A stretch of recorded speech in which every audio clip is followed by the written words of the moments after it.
দেখুন, একটা চমৎকার নির্বাচন বা ভালো নির্বাচন আসলে নির্ভর করে নির্বাচন কমিশন, সরকার, পলিটিক্যাল পার্টিজ, আ প্রার্থী, ভোটার সকলের উপরে। কিন্তু মূল চাবিটা কিন্তু সরকারের হাতে থাকে। তো সরকার যদি নিরপেক্ষ না হয়, সরকার যদি যথেষ্ট পরিমাণে আ কার্যকর সরকার না হয়, কিংবা সরকারের ব্যাপারে যদি সাধারণ মানুষের মধ্যে একটা পারসেপশন থাকে যে এই সরকার আইদার বায়াসড অর ইনকম্পিটেন্ট, দুটোই কিন্তু নির্বাচনের জন্য খুব খারাপ। সো বায়াসড বা ইনকম্পিটেন্ট যদি মানুষের ধারণা হয়, তাহলে এই সরকারের মধ্যে সত্যি ব্যাপক রদবদল করে একটা নির্বাচনকালীন সরকার হওয়া উচিত। কেন আমি বলছি খালেদ ভাই, দেখুন, নির্বাচনে আইন শৃঙ্খলা পরিস্থিতি একটা ভীষণ গুরুত্বপূর্ণ ব্যাপার, ভীষণ গুরুত্বপূর্ণ। সেখানে আমরা গত 14 মাসে বাংলাদেশের সবচেয়ে অবনতি যদি কোনো কিছুর হয়ে থাকে, সেটা আইন শৃঙ্খলা পরিস্থিতি। প্রথম দিকে আমরা শুনে এসেছি পুলিশ কাজ করছে না, পুলিশ অ্যাক্টিভ হচ্ছে না, তারা ভয় পেয়েছে, ট্রমার মধ্যে আছে। কিন্তু 14 much is a long time. এত দীর্ঘ সময়ে যদি কোনো সরকার, এবং আরো পার্টিকুলারলি বলতে গেলে আমাদের স্বরাষ্ট্র উপদেষ্টা, তিনি যদি পুলিশকে যথেষ্ট অ্যাক্টিভ করতে না পারেন, যে পুলিশ মব বন্ধ করবে, পুলিশ নারী এবং সংখ্যালঘুদের নিরাপত্তা দিতে সক্ষম হবে, পুলিশ ভিন্ন মতের মানুষকে যথেষ্ট পরিমাণ নিরাপত্তা দিবে, সেই রকম অবস্থায় যদি দেশটা না যায়, তাহলে আমরা কিভাবে নির্বাচন করি আপনি বলেন? তো আমার মনে হয় যে যেহেতু অনেক বছর পর বাংলাদেশে একটি নির্বাচন হতে যাচ্ছে, এবং এই নির্বাচনটার দিকে কেবল যে বাংলাদেশের পলিটিক্যাল পার্টিস গুলো তাকিয়ে আছে তা না, সাধারণ মানুষের উৎসাহ উদ্দীপনাও কিন্তু চোখে পড়ার মতো। সম্প্রতি একটা জরিপে দেখলাম 90% এর উপরে ভোটার আশা করছেন যে তারা ভোট কেন্দ্রে যাবেন এবং ভোটটা দিতে পারবেন। তারা যাতে নিরাপদে ভোট কেন্দ্রে যেতে পারেন এবং তারা যাতে নিরাপদে তাদের প্রতিনিধি নির্বাচন করতে পারেন, তার পুরো দায়িত্বটা এই সরকারের। বেরচা তো ফারহানা, আশা করব। জি। দুইটা ছোট সম্পর্ক প্রশ্ন আপনাকে দিয়ে একটু শুরু করি। আপনিও কি মনে করছেন তাহলে এই নির্বাচনকালীন সরকারকে, আপনি যেহেতু মনে করছেন যে উপদেষ্টা পরিষদ পুনর্গঠন হতে পারে, সেই ক্ষেত্রে আপনি কি মনে করেন যে উপদেষ্টা পরিষদের ব্যর্থতার দায় নিয়ে ডক্টর ইউনূসকেও কি সরে যাওয়া উচিত, নাকি ডক্টর ইউনূসের, এটাও আপনাদের দুজনের কাছেই প্রশ্ন, নাকি ডক্টর ইউনূস থাকবেন, অন্য উপদেষ্টারা আসবেন? আপনি কোন ফরম্যাটটা ভাবছেন যে ভালো হবে? দেখুন, আমি আজকে একটা নিউজে দেখছিলাম যে ভোটের দিন পর্যন্ত তরুণদেরকে ভোটার করবার একটা আবেদন করেছে হুম, এনসিপি। হুম, তারা চাইছে ভোটের দিন পর্যন্ত ভোটার হোক। হুম, এনসিপি হচ্ছে সেই পলিটিক্যাল পার্টি হুম, যারা গণ অভ্যুত্থানের পর হুম, কিংস পার্টি হিসেবে ব্যাপকভাবে পরিচিতি লাভ করে। এখন প্রশ্ন আসতে পারে, এর প্রমাণ কি যে তারা কিংস পার্টি? প্রমাণ কিছু নাই খালেদ ভাই। হুম, বাট পলিটিক্স এর perception is reality, hmm, very important. Hmm, যখন ডক্টর মোহাম্মদ ইউনূস তাদেরকে নিয়োগকর্তা বলেন, যখন ডক্টর মোহাম্মদ ইউনূস তাদেরকে মাস্টার মাইন্ড বলেন, যখন ডক্টর মোহাম্মদ ইউনূস তাদেরকে দল খোলার পরামর্শ দেন এবং সেটা তিনি ওপেনলি বিদেশি গণমাধ্যমকে জানান যে হুম, তাদেরকে আমি দল খুলতে বলেছি, না হলে হুম, জুলাই স্পিরিট নষ্ট হয়ে যাবে। হুম, যখন আমরা দেখি তিনি পদত্যাগ করার সিদ্ধান্ত নেন নাহিদ ইসলামকে ডেকে, হুম, এবং যখন আমরা দেখি নাহিদ ইসলাম যখন তাদের ক্যাবিনেট থেকে মানে সরে যাচ্ছেন, বিদায় নিচ্ছেন, সেই সময় তাকে প্রাইম মিনিস্টার দেখবার ইচ্ছা হুম, একেবারে খোলাখুলি প্রকাশ করেন প্রেস সচিব। হুম। আবার আমরা দেখি সার্জিস আলম বলছেন যে ডক্টর মোহাম্মদ ইউনূসকে একটা নির্বাচিত সরকারের প্রধানমন্ত্রী হিসেবে দেখা তার দীর্ঘদিনের স্বপ্ন। তখন আপনি আমাকে নিজেই বলেন যে এই না, আমি সরকার আমি আমি হেডেড বাই আমি আবার ডক্টর আমি আবার মোহাম্মদ আপনি ইউনূস। আপনি যে অংশটুকু দেখতে পান না, ওইটা আবার আমি দেখি যে উনি মহাসাগর পাড়ি দিয়ে একটি দলের চেয়ারম্যানের সঙ্গে দেখা করে আসছেন। তার সাথে দেখা করে ডিসেম্বরের ইলেকশন ফেব্রুয়ারিতে হয়ে যাচ্ছে। আমি দেখতে পাচ্ছি যে ডক্টর মোহাম্মদ ইউনূস এবং একটি পার্টির পক্ষ থেকে যৌথ সংবাদ সম্মেলন করা হচ্ছে। আমি এইটা শুনতে পাই ওই দলের ভারপ্রাপ্ত চেয়ারম্যানের পক্ষে, যে দলে প্রধানমন্ত্রী হলে তিনি কি করবেন সেটাও শুনতে চেয়েছেন ডক্টর মোহাম্মদ ইউনূস। তো আমি তো ওইটাও দেখতে পাই। মানে আমি ঠিক আমি বলেছেন। আমি তাহলে আমি আমি দেখি যে বিএনপি যা চায় বাংলাদেশে তাই হইতেছে। আমি এটাও দেখি বেরেস্তা ফারানা। খালেদ ভাই, হ্যাঁ। তাহলে আপনার যুক্তি এবং আমার যুক্তি দুটো হুম, যদি আমরা পাশাপাশি রাখি, hmm. It makes a circle. and okay. that circle says যে doctor Mohammad Yunus should not be in the head chair, তাই হ্যাঁ। না? আ তাহলে কি ডক্টর মোহাম্মদ ইউনূস থাকবেন? উপদেষ্টা পরিষদ চেঞ্জ হবে। এটাই বুঝতে চাইতেছিলাম যে আপনি তো অনেক কৌশলী না, এবং প্রতিদিনচষা আইনজীবী। মানে আপনার সব কথা হয়তো বুঝতে পারবো না। মানে আপনার মনটা কি মনে করতেছে না, সেইটা একটু মানে চাইতেছি। মানে আপনার যে যুক্তিগুলো হ্যাঁ সেগুলো ধরলে উনি বিএনপির প্রতি বায়াস, আর আমার যুক্তিগুলো ধরলে উনি এনসিপির প্রতি বায়াস। তো যেই দিকে উনি বায়াস থাকেন না কেন সেটাই ইন্ডিকেট করে he should not be in the head chair, সেটাই আমি বলেছি। যেই সরকার গণ অভ্যুত্থানের দায়িত্ব মানে ম্যান্ডেট নিয়ে দায়িত্ব নিয়েছে তাদের কেন সেফ এক্সিট খুঁজতে হবে সেই সেফ এক্সিটের ব্যাখ্যা দিতে গিয়ে সৈয়দা রিজওয়ানা হাসান কিন্তু বলেছেন যে একজন উপদেষ্টা যে এইটা যিনি বলেছেন তাকেই কিন্তু আসলে এটা বলতে হবে। জনাব ফাজুল করিম খান আরেকজন উপদেষ্টা তিনি বলেছেন যে তিনি কোনো সেফ এক্সিটের কথা চিন্তা করছেন না, তিনি এখানেই থাকবেন। এখন কোথায় গেলে এই গণ অভ্যুত্থানের যারা লিডার যারা এই সরকার গঠনে অনেক বড় ভূমিকা পালন করলো তারা এদের প্রতারক মনে করলো যে সেফ এক্সিট নিয়ে তাদের যাইতে হবে?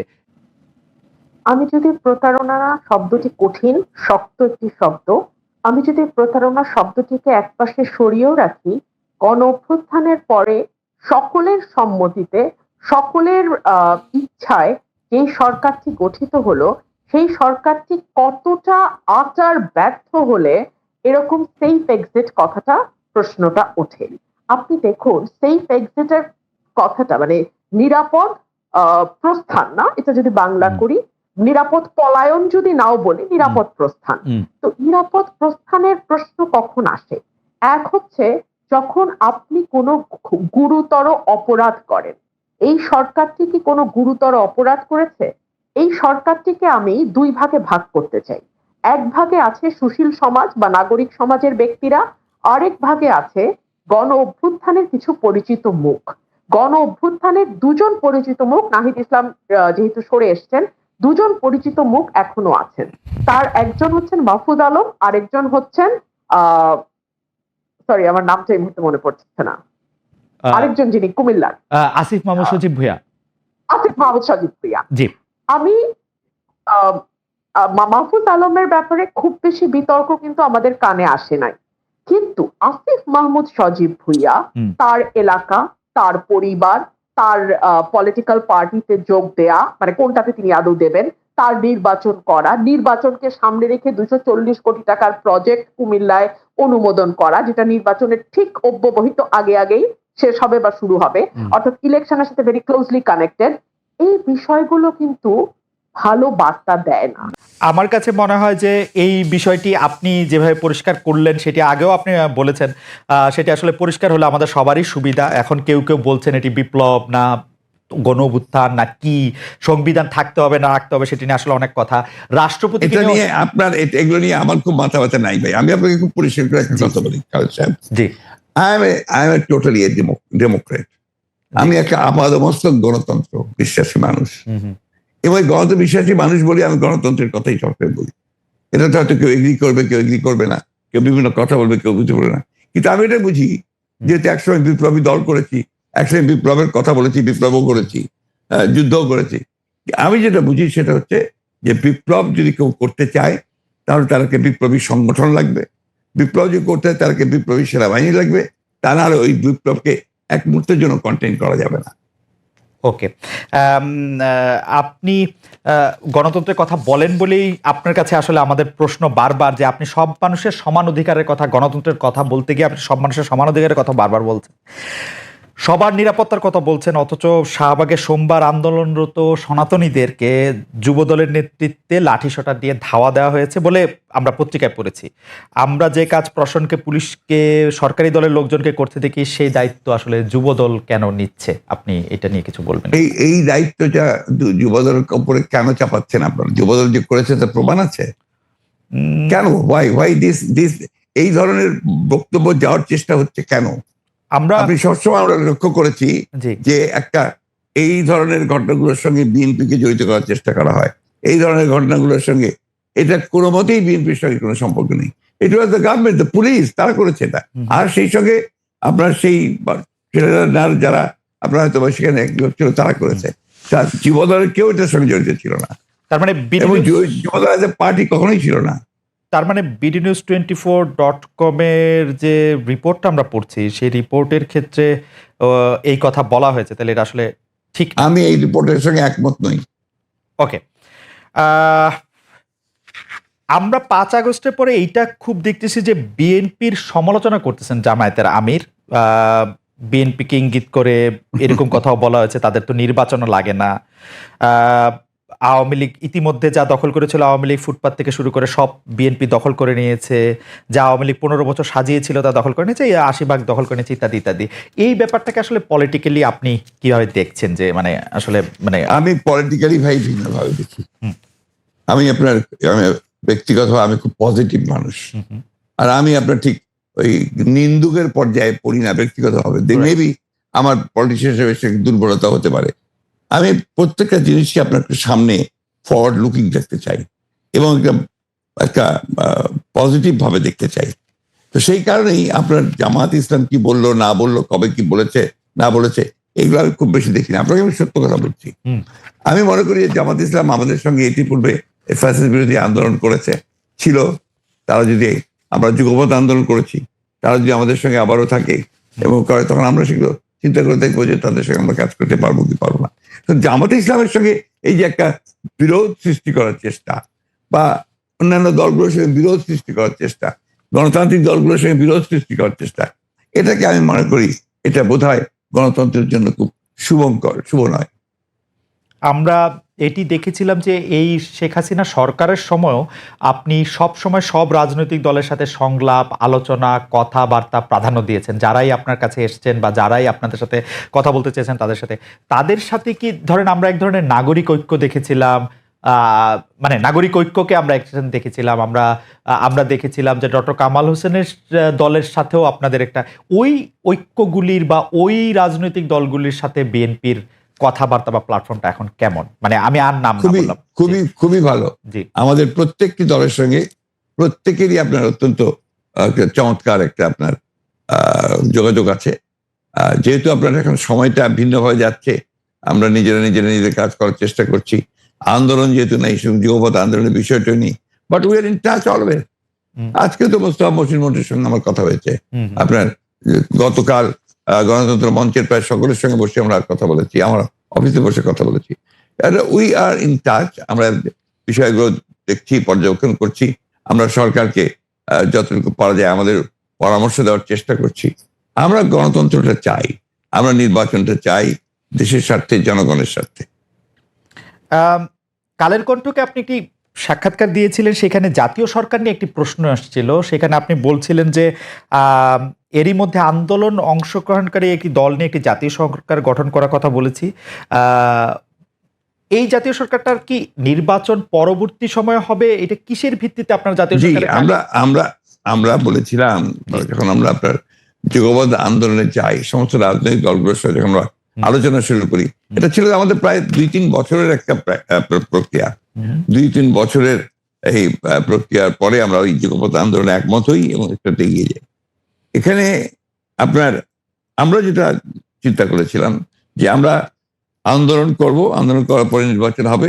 সেই নির্বাচনে আন্দোলনকারী দলগুলো যারা পার্লামেন্টে আসবে অথবা আসবে না, তাদেরকে সঙ্গে নিয়ে একটা আপনার জাতীয় সরকার গঠন করা। এই জন্য আমরা যে 31 দফা দিয়েছি, এই 31 দফাকে বাস্তবায়ন করার ব্যাপারটা আমাদের একার পক্ষে খুব ডিফিকাল্ট হবে। সমস্ত দলগুলোকে সম্পৃক্ত করে আমি মনে করি যে আপনার এই ক্রাইসিস পিরিয়ডে, যখন একটা চ্যালেঞ্জিং পিরিয়ড আসে, তখন বেস্ট হচ্ছে যে গোটা জাতিকে ঐক্যবদ্ধ করা। আমাদের বক্তব্য মূল বিষয়টাই ছিল জাতীয় ঐক্য। সেই জাতীয় ঐক্য আমরা সৃষ্টি করতে পেরেছিলাম বলেই কিন্তু হাসিনাকে এত দ্রুত চলে যেতে হয়েছে। অন্য একটা প্রসঙ্গ, এই প্রসঙ্গে আসলে আপনাকে বারবার এই প্রশ্নে উত্তর দিতে হয়েছে যে অন্তর্বর্তী সরকারে কি কোনো স্থানীয় সরকারের নির্বাচন করা উচিত? এটা আমার ব্যক্তিগত মত, আমি বলছি আমার দলের এখন এই ব্যাপারে কোনো সিদ্ধান্ত হয়নি। তবে স্থানীয় অন্তর্বর্তী সরকারের প্রথম প্রায়োরিটি হওয়া উচিত জাতীয় সংসদ নির্বাচন। অন্তর্বর্তী সরকারের প্রথম প্রায়োরিটি জাতীয় সরকার।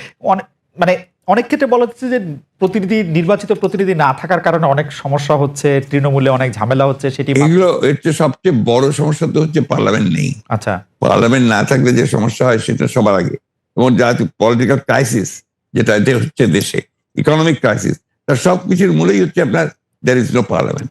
পার্লামেন্টটা তো একটা শুধু পার্লামেন্ট না, এটা তো দেশের অর্থনীতি, রাজনীতি, সমাজনীতি, স্বাস্থ্য, শিক্ষা সবগুলোকেই তারা একটা পলিসির মধ্যে আনে, নিয়ন্ত্রণের মধ্যে আনে।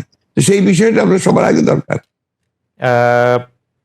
নানাভাবে আমি আবার আপনাকে কোট করি, আপনি বলছিলেন যে বিএনপি বিরোধী মনোভাব প্রসঙ্গে যে এটি একটি জাতীয় আন্তর্জাতিক ষড়যন্ত্র, আপনাকে কোট করছি, আপনি বলছেন যে আমরা 111 এর গন্ধ পাচ্ছি, বিরাজনীতিকরণের গন্ধ পাচ্ছি, আমাদের সতর্ক থাকতে হবে, রাজনীতি বাদ দিয়ে বাংলাদেশে কিছু সম্ভব না।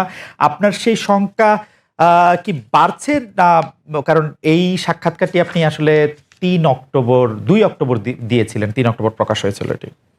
জি, আমি এটা বলেছি এবং তার খুব কনসিয়াসলি বলেছি, এবং এখনো যদি আমি মনে করি যে সে ধরনের কোনো আশঙ্কা আমি মনে করছি, তাহলে আবার বলবো।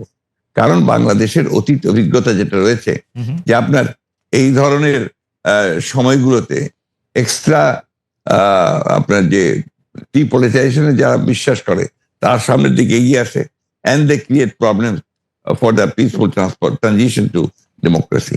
এই কারণেই আমরা সবসময় এটাতে সজাগ থাকি, সতর্ক করি এবং এই বিষয়গুলো জনগণের সামনে তুলে ধরি।